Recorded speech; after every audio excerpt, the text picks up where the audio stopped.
جب سے موبائل آ گیا ہے اور سوشل میڈیا کا استعمال عام ہو گیا ہے تو عمومی طور پہ لوگوں کی تلاوت قرآن چھوٹ گئی ہے، بالخصوص ہماری جو اب نسل پروان چڑھ رہی ہے ان کی زندگیوں میں قرآن کی تلاوت نہیں ہے۔ تو زندگی سے جب قرآن نکلتا ہے تو پھر زندگی اجڑ جاتی ہے۔ اس لیے ہمارے اوپر حق ہے کہ ہم قرآن مجید کی تلاوت کریں، بلکہ کہا گیا کہ راتوں کو اٹھ اٹھ کے قرآن پڑھا کرو اور قرآن پڑھتے ہوئے رویا کرو، اگر رونا نہ آئے تو رونے کی کوشش کیا کرو۔ اور میری مائیں بہنیں بیٹیاں بھی پردے میں بیٹھ کے سن رہی ہیں، میں ان سے کہوں گا کہ اپنے بچوں کے سامنے قرآن مجید کی تلاوت کریں۔ جب بچوں کے سامنے مائیں تلاوت کر رہی ہوتی ہیں تو جو رحمتیں اتر رہی ہوتی ہیں، اور بچہ چاہے کھیل رہا ہو، ابھی اس کو لفظوں کی شناخت بھی نہیں ہوئی، تو وہ قرآن کا نور اس بچے کے اندر اتر رہا ہوگا۔ جس طرح بچہ ابھی تو حرفوں سے آشنا بھی نہیں ہے، اس کے کان میں اذان دی جاتی ہے۔ تو آج سمیات کے ماہرین کہتے ہیں کہ بچپن میں جو بچہ آواز سنتا ہے ساری زندگی ان آوازوں سے مانوس رہتا ہے۔ تو قرآن کی آواز جب بچے کے کان کے اندر پڑے گی، اگرچہ بچہ ابھی بولنا نہیں جانتا، ابھی مادری زبان نہیں سیکھ پایا، اور عربی کا قرآن اس کے سامنے جب پڑھو گے تو اس کے الفاظ کی اس کو سمجھ تو نہیں آئے گی، لیکن اس الفاظ کے ساتھ جو نور اترتا ہے وہ اس بچے کے قلب میں داخل ہوگا۔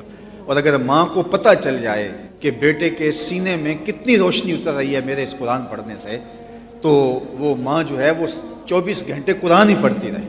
اور اگر ماں کو یہ پتہ چل جائے کہ یہ سکرین کے اوپر تھرکتی ہوئی نیم برہنہ تصویریں بچے کے باطن کو کیسے مجروح کر رہی ہیں، تو وہ اس کو توڑ دے اور کبھی بھی بچے کے سامنے جو ہے وہ ایسی بات اور ایسا اشارہ تک بھی نہ کرے، حالانکہ وہ بچہ بالکل بچہ ہے۔ تو یہ قرآن کا نور ہے، تو یہ قرآن زندگیاں بدلتا ہے۔ میرے اور آپ کے آقا مولانا نے فرمایا میں تمہیں تنہا اور لاوارث چھوڑ کے نہیں جا رہا۔ اتنی محنت کی، طائف کے بازاروں سے لے کے مکے کی گلیوں تک، کیا کیا دکھ نہیں سہے حضور نے، فاقے کاٹے مہینہ مہینہ، حضور کے گھر میں چولہا نہیں جلتا تھا، اتنے دکھ سہے اللہ کے محبوب نے۔ تو کیا یہ دین حضور ایسے ہی چھوڑ کے چلے گئے؟ نہیں، کہا میں تمہیں لاوارث چھوڑ کے نہیں جا رہا، میں تمہارے اندر دو بھاری چیزیں چھوڑ کے جا رہا ہوں۔ ان میں سے پہلی چیز اللہ کی کتاب، فرمایا اس کتاب کو مضبوطی سے پکڑ لو، اس کے ساتھ جڑ جاؤ، اور میرے اہل بیت، میری اطرت، ان کے ساتھ اپنے ربط کو، رشتے کو مضبوط کر لو۔ اگر تمہارا یہ تعلق مضبوط ہو گیا تم گمراہ نہیں ہو سکتے۔ جب تیز آندیاں چلیں تو لوگ درختوں کے ساتھ چمٹ جاتے ہیں کہ درخت جو ہے اس کے ساتھ چمٹنا مجھے تیز آندھی سے، لیکن اس کے باوجود بھی آندھی شدید ہو تو درخت بھی اکھاڑ دیتی ہے۔